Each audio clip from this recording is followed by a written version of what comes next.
પહેલા ચાલતી ટ્રેનમાં ફર્સ્ટ નાઇટની સજાવટ અને હવે એ જ ટ્રેનમાં રુદ્રાભિષેક અને પૂજા. આખરે ભારતીય રેલવેમાં શું ચાલી રહ્યું છે? શું હવે ટ્રેન માત્ર મુસાફરીનું સાધન નથી રહી, પરંતુ હવે પૈસા આપો અને ટ્રેનમાં જે કરવું હોય તે કરી શકો? આ સમગ્ર મામલે સચ્ચાઈ શું છે તે સાંભળી અને તમે પણ ચોંકી ઉઠશો.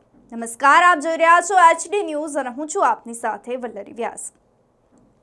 તાજેતરમાં જ સોશિયલ મીડિયા પર એક વિડીયો ઝડપથી વાયરલ થઈ રહ્યો છે. આ વિડીયોમાં ચાલતી ટ્રેનની અંદર એક લક્ઝરી કોચમાં પંડિતો દ્વારા રુદ્રાભિષેક અને ધાર્મિક વિધિઓ કરવામાં આવી રહી છે. વિડીયો સામે આવતાની સાથે જ સોશિયલ મીડિયા પર ચર્ચા તેજ બની છે. લોકો સવાલ ઉઠાવી રહ્યા છે કે શું ભારતીય રેલવે હવે ટ્રેનમાં પૂજા પાઠ કરવાની પણ મંજૂરી આપે છે? આ વિવાદ એટલા માટે વધુ ચર્ચામાં આવ્યો છે કારણ કે થોડા દિવસો પહેલા જ નંદીગ્રામ એક્સપ્રેસ ફર્સ્ટ એસી કુપેમાં એક નવદંપતિ માટે સુહાગરાત જેવી સજાવટ કરવામાં આવી હતી. લાલ ગુલાબો ફુગાથી સજાવેલી નંદીગ્રામ એક્સપ્રેસના ફર્સ્ટ એસી કુપેનો વિડીયો ખૂબ વાયરલ થયો અને ચર્ચામાં રહ્યો. તે મામલે રેલવેના સંબંધિત કર્મચારીને સસ્પેન્ડ કરવામાં આવ્યા. સમગ્ર મામલા એ સજાવટને કારણે થયો હતો, પરંતુ કર્મચારીને સસ્પેન્ડ કરવામાં આવ્યા કારણ કે સજાવટ માટે ફર્સ્ટ એસી કુપેમાં એક વ્યક્તિ ટિકિટ વગર જ આવ્યો હતો અને આ સજાવટ બાદ જે છે તે નીકળી ગયો હતો. પરંતુ આ વખતે મામલો કંઈક અલગ જ છે. પશ્ચિમ રેલવેની સ્પષ્ટતા મુજબ જે કોચમાં પૂજાપાઠ કરવામાં આવી રહી હતી ત્યાં સામાન્ય મુસાફરો માટેનો કોચ ન હતો, પરંતુ IRCTC દ્વારા ફૂલ ટેરિફ રેટ એટલે કે FTR યોજના હેઠળ બુક કરવામાં આવેલ એક ખાસ કોચ હતો. રેલવેના જણાવ્યા અનુસાર આ કોચ 8 જુલાઈ 2026ના રોજ બુક કરવામાં આવ્યો હતો. તેના માટે 3,08,580 રૂપિયા એડવાન્સ ચૂકવવામાં આવ્યા હતા અને ત્યારબાદ આ સેલૂન કોચને એક નવી દિલ્હી મુંબઈ જતી પશ્ચિમ એક્સપ્રેસ સાથે જોડવામાં આવ્યો હતો.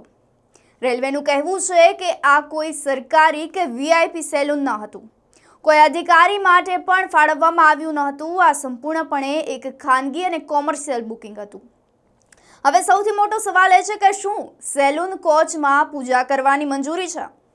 રેલવેના નિયમ અનુસાર જો કોઈ વ્યક્તિ આખો સેલૂન કોચ ભાડેથી લે છે તો તેની અંદર ધાર્મિક વિધિ, ભજન કીર્તન અથવા તો પૂજા કરવા માટે કોઈ સ્પષ્ટ પ્રતિબંધ મૂકવામાં આવ્યો નથી. પરંતુ એક શરત છે કે તેનાથી મુસાફરોની સુરક્ષા, ટ્રેનના સંચાલન અને અન્ય લોકોને કોઈ તકલીફ ન થવી જોઈએ. આગ લાગવા જેવી ખતરનાક વસ્તુઓ અને જ્વલનશીલ સામગ્રીઓનો ઉપયોગ કરવા પર કાર્યવાહી થઈ શકે છે. એટલે જો ચાલુ ટ્રેનમાં હોમ હવન કરવામાં આવે તો કાર્યવાહી થઈ શકે. હવે વાત કરીએ આ સેલૂન કોચની, તો આ કોઈ સામાન્ય ટ્રેનનો કોચ નથી. તેમાં 2 બેડરૂમ, એટેચ બાથરૂમ, વિશાળ AC લિવિંગ રૂમ, આ સાથે જ ડાઇનિંગ એરિયા અને રસોડું, ફ્રીજ તમામ એરિયા ઉપલબ્ધ છે.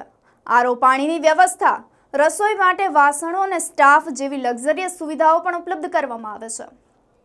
તો વધારાના ચાર્જ પર રસોયા પણ આપવામાં આવે છે. આ કારણે હવે પરિવાર સાથે પ્રવાસ કરતા લોકો, બિઝનેસ ગ્રુપ અને નવદંપતિ આવા કોચ માટે ખાસ માંગ કરી રહ્યા છે. પરંતુ આ સમગ્ર ઘટનાએ ફરી એક સવાલ ઊભો કર્યો છે.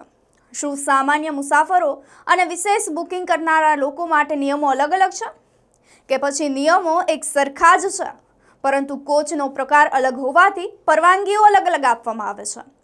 રેલવેનું કહેવું છે કે આ મામલે કોઈ નિયમોનું ઉલ્લંઘન થયું નથી, કારણ કે કાર્યક્રમ ખાનગી રીતે બુક કરાયેલા સેલૂન કોચમાં કરવામાં આવ્યો હતો.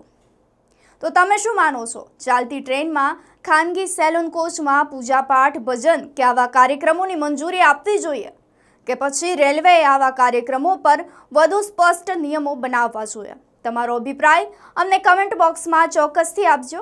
નમસ્કાર.